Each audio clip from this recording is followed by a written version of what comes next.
Displacement reaction के बारे में जो है पढ़ेंगे। ये टाइप ऑफ केमिकल रिएक्शन का जो है थर्ड टाइप है डिस्प्लेसमेंट रिएक्शन। इसके बारे में जो है हम लोग अब पढ़ेंगे। देखिए क्या कह रहे हैं यहाँ पे, one element takes the place of another element in a compound. कह रहा है कि इस रिएक्शन में क्या होता है, एक एलिमेंट जो होता है वो दूसरे एलिमेंट को जो है उसी के कंपाउंड के अंदर से क्या करता है, डिस्प्लेस कर देता है, हटा देता है।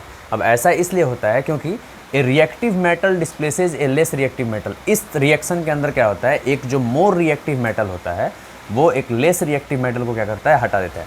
अब देखिए मेटल्स और नॉन मेटल्स वाले चैप्टर में अगर हम लोग जो है देखेंगे तो इसमें हम लोग जो है रिएक्टिविटी सीरीज के बारे में पढ़े हुए हैं, जिसमें सबसे जो मोस्ट रिएक्टिव मेटल होता है वो होता है पोटेशियम। पोटेशियम का लैटिन नेम जो है ना कैलियम होता है, इसलिए इसका सिंबल जो है के है, इसलिए इसको टॉप पे रखा गया। सबसे ये मोस्ट रिएक्टिव मेटल है। तो ये ऊपर में जितने भी मेटल्स जो हैं पाए जा रहे हैं वो नीचे वाले मेटल्स को, ठीक है, और इधर वाले मेटल्स को क्या करेंगे, इन सब के जो है कंपाउंड के अंदर से क्या कर देंगे, डिस्प्लेस कर देंगे।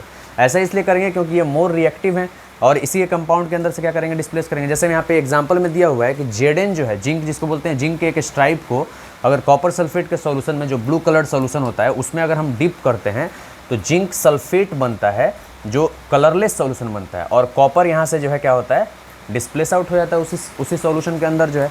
इसके बाद से जो है मैग्नीशियम के केस में बात करेंगे तो मैग्नीशियम के एक रिबन को लेंगे और कॉपर सल्फेट के सॉल्यूशन में जो है उसको अगर हम डिप करेंगे तो वो जो है मैग्नीशियम सल्फेट नाम का सॉल्यूशन बनाएगा जो कलरलेस इन नेचर होगा और बना देगा, और क्या करेगा, ये कॉपर को जो है उसी कंपाउंड के अंदर से डिस्प्लेस कर देगा। इसके बाद से नेक्स्ट एग्जांपल में क्या है कि आयरन जो है, जिसको Fe बोलते हैं, फेरस, ये फेरम वर्ड से जो है इसका लैटिन नेम जो है फेरम होता है, वहीं से जो है ये आया हुआ है, Fe जो है सिंबल आया हुआ है। तो ये Fe को जो है जब हम लोग CuSO4 से जब रिएक्ट कराएंगे, Fe के आयरन के जो है एक, ऐसे बोल सकते हैं आप, जो है एक आयरन नेल को जो है कॉपर सल्फेट सोल्यूशन में जो है डिप कराएंगे, ठीक है, तो ये ब्लूइश कलर का होता है। तो ये जो है ना फेरस सल्फेट बना देगा, फेरस सल्फेट बना देगा। फेरस सल्फेट इसलिए बना देगा क्योंकि यहाँ पे सल्फेट का जो Fe का जो वैलेंसी है वो +2 भी होता है और +3 भी होता है। जब वैलेंसी +2 होता है तब उसको जो है हम लोग फेरस सल्फेट पढ़ते हैं, और जब वैलेंसी जो है +3 रहता है तब उसको जो है फेरिक जो है सल्फेट पढ़ सकते हैं, या उसको जो है, जैसे यहाँ पे इस केस में देखिए यहाँ पे Fe2O3 जो लिखा हुआ है, तो यहाँ पे जो है आयरन का वैलेंसी जो है ना 3 है, तो इसको जो है हम लोग जो है ना फेरिक ऑक्साइड पढ़ेंगे। लेकिन यहाँ पे आयरन का वैलेंसी जो है ना केवल क्या है, 2 है, क्योंकि सल्फेट का वैलेंसी भी यहाँ पे 2 है और आयरन का वैलेंसी भी 2 है, इसलिए इनके वैलेंसी जो है हमको देखने को एक दूसरे के ऊपर जो है दिखाई नहीं दे रहे हैं क्रिस क्रॉस मेथड से। तो FeSO4 जो है बना हुआ है, जिसको हम लोग फेरस सल्फेट बोलेंगे, या इसको जो है हम लोग आयरन और ब्रैकेट में रोमन में जो है 2 लिख देंगे, आयरन 2 सल्फेट भी जो है इसको हम लोग जो है पढ़ सकते हैं, या आयरन सल्फेट भी जो है इसको कहा जा सकता है। और ये कॉपर को क्या करेगा, ये Fe जो है Cu में से कॉपर को क्या करेगा, ये डिस्प्लेस कर देगा। कॉपर सल्फेट में से Cu को क्या करेगा, यहाँ पे डिस्प्लेस कर। Cu जो है ना ये आया हुआ है क्यूप्रम शब्द से, एक लैटिन नेम जो है क्यूप्रम होता है, इसका कॉपर का लैटिन नेम होता है, वहीं से जो है इसका सिंबल आया हुआ है। इसके बाद से यहाँ पे आयरन ऑक्साइड जो आपको देखने को मिल रहा है, Fe2O3 जो देखने को मिल रहा है, इसको आयरन 3 ऑक्साइड भी पढ़ते हैं, इसको आयरन 3 ऑक्साइड भी जो है इसको हम लोग पढ़ते हैं, और या इसको जो है फेरिक ऑक्साइड भी जो है हम लोग पढ़ सकते हैं, क्योंकि इसका आयरन का वैलेंसी जो है यहाँ पे 2 और 3 होता है। तो ये जब अल्मुनियम से रिएक्ट करता है, अल्मुनियम के कुछ स्ट्राइप से या बुरादों से जब ये रिएक्ट करता है तो ये अल्मुनियम ऑक्साइड बनाता है, और आयरन जो ये बनाता है, और इस रिएक्शन में बहुत ही ज़्यादा हाई अमाउंट में जो है एनर्जी का जो है प्रोडक्शन होता है, हाईली एक्सोथर्मिक रिएक्शन होता है।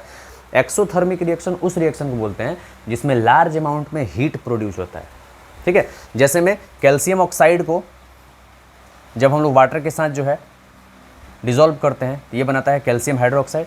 कैल्शियम हाइड्रोक्साइड के साथ साथ क्या करता है, ये जो है हीट का भी प्रोडक्शन करता है। इसीलिए नो क्या होता है, जब हम लोग जो है जो खैनी और चूना वाला जो दुकान है वहाँ पे जब जाते हैं तो वो चूना जब पानी के अंदर, मटके के अंदर मिलाता है तो पूरा मटका जो है बाहर से क्या होता है, गर्म हो जाता है। अगर आप उसको टच करके देखेंगे तो पूरा मटका जो है क्या होता है, गर्म हो जाता है, क्योंकि वो एक्सोथर्मिक रिएक्शन है।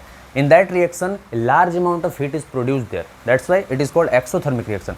वैसे ही यहाँ पे भी जो हाईली एक्सोथर्मिक रिएक्शन होता है, यहाँ पे अल्मुनियम जो ऑक्साइड बना हुआ है, यहाँ पे ये अल्मुनियम ऑक्साइड बनता है, और ये इसमें हाईली एक्सोथर्मिक रिएक्शन जो है, हाई जो है बहुत ही लार्ज अमाउंट में जो है ना हीट का प्रोडक्शन होता है, जिसके वजह से ये आयरन जो डिस्प्लेस होता है वो मोल्टेन स्टेट में जो है क्या होता है, पाया जाता है। और ये थर्माइट प्रोसेस में जो है ना इसका जो है इस्तेमाल किया जाता है, जिसमें 2 रेल के पटरियों को जो है जो टूटे हुए होते हैं उसमें जो है क्या किया जाता है, इसको जो है जोड़ा जाता है, ठीक है। दैट्स इट, यही है डिस्प्लेसमेंट रिएक्शन के बारे में। Hope you understand the topic and please like the video.